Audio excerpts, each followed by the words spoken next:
My name is Celso Pipito. I'm a visual painter.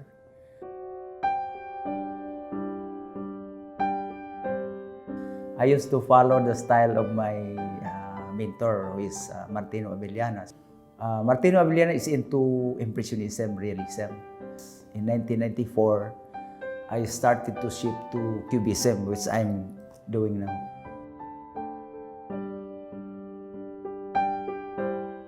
I was inspired by the work of Picasso, Braque, and for the local artists, I'm more attuned with the work of Manansala.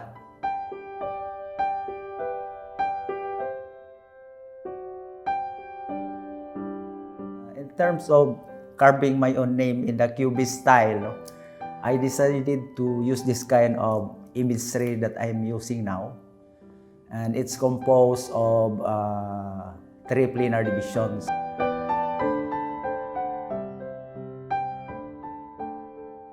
So if you notice, I always have this kind of imagery, the octagon. And then I usually divide my composition into 3 planar divisions. So if you notice this line, if you continue that line, it goes up to here.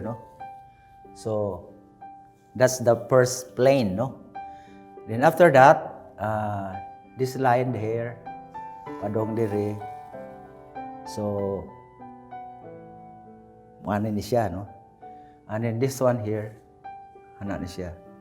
The 3 planar divisions, it brings my advocacy to promote the importance of loving God, loving your country, and of course, loving the family.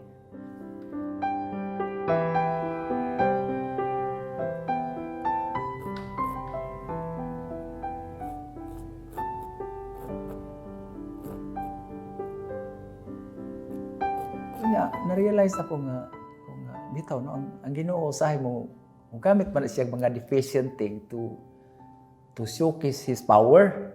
Sumuni akong himuon nga motivation nga. Usahay kita kanang instrument ra gyud ta sa Ginoo.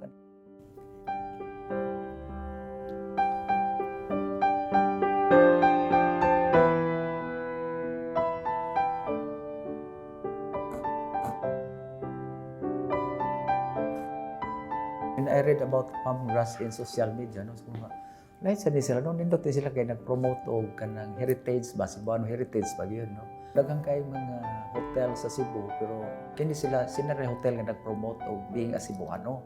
Mufit man ni sa akong theme, sa akong advocacy ba,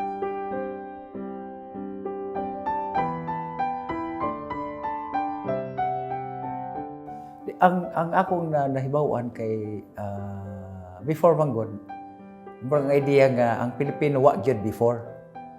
But through the research, kibaw ko nga nada tay mga activities pa before, like kaning mga barter system, kanang nada tay kanang our own way of living ba.